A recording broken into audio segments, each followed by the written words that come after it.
BJP की सरकार ने असंगठित अर्थव्यवस्था पर आक्रमण किया है और आपको गुलाम बनाने की कोशिश की जा रही है।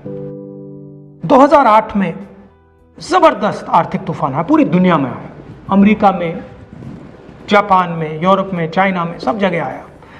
अमेरिका के बैंक गिर गए, कंपनियां बंद हो गई, एक के बाद एक कंपनी की लाइन लग गई, बंद हो गई। यूरोप के बैंक गिरे, मगर हिंदुस्तान को कुछ नहीं हुआ। यूपीए की सरकार थी, प्रधानमंत्री जी के पास गया और मैंने उनसे पूछा, मनमोहन सिंह जी बताइए, पूरी दुनिया में आर्थिक नुकसान हुआ है, हिंदुस्तान को कोई असर नहीं हुआ, कारण क्या है? मनमोहन सिंह जी ने कहा, राहुल, अगर हिंदुस्तान की अर्थव्यवस्था को समझना चाहते हो तो यह समझना होगा कि हिंदुस्तान में दो अर्थव्यवस्थाएं हैं। पहली असंगठित अर्थव्यवस्था और दूसरी संगठित अर्थव्यवस्था। संगठित अर्थव्यवस्था में बड़ी कंपनियां, नाम आप जानते हो। असंगठित अर्थव्यवस्था में किसान, मजदूर, छोटे दुकानदार, मिडिल साइज कंपनीज।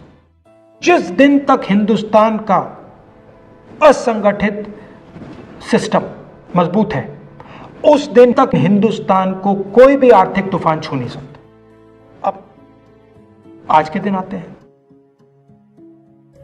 पिछले 6 साल से बीजेपी की सरकार ने असंगठित अर्थव्यवस्था पर आक्रमण किया है। 3 बड़े उदाहरण तो मैं आपको अभी दे देता हूं। नोटबंदी, गलत जीएसटी और लॉकडाउन। आप यह मत सोचिए कि लॉकडाउन के पीछे सोच नहीं थी। यह मत सोचिए कि गलती से आखिरी मिनट पे लॉकडाउन कर दिया गया है।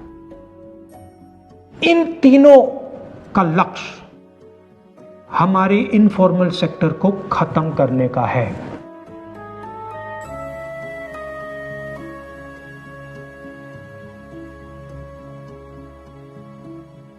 प्रधानमंत्री जी को अगर सरकार चलानी है, मीडिया की जरूरत है, मार्केटिंग की जरूरत है। मीडिया और मार्केटिंग 15-20 लोग करते हैं। इनफॉर्मल सेक्टर में पैसा है, लाखों करोड़ रुपए, जिसको ये लोग छू नहीं सकते।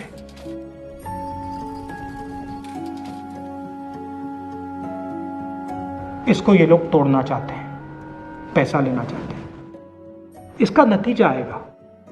नतीजा यह होगा कि हिंदुस्तान रोजगार पैदा नहीं कर पाएगा। क्यों? क्योंकि इनफॉर्मल सेक्टर 90% से ज्यादा रोजगार देता है।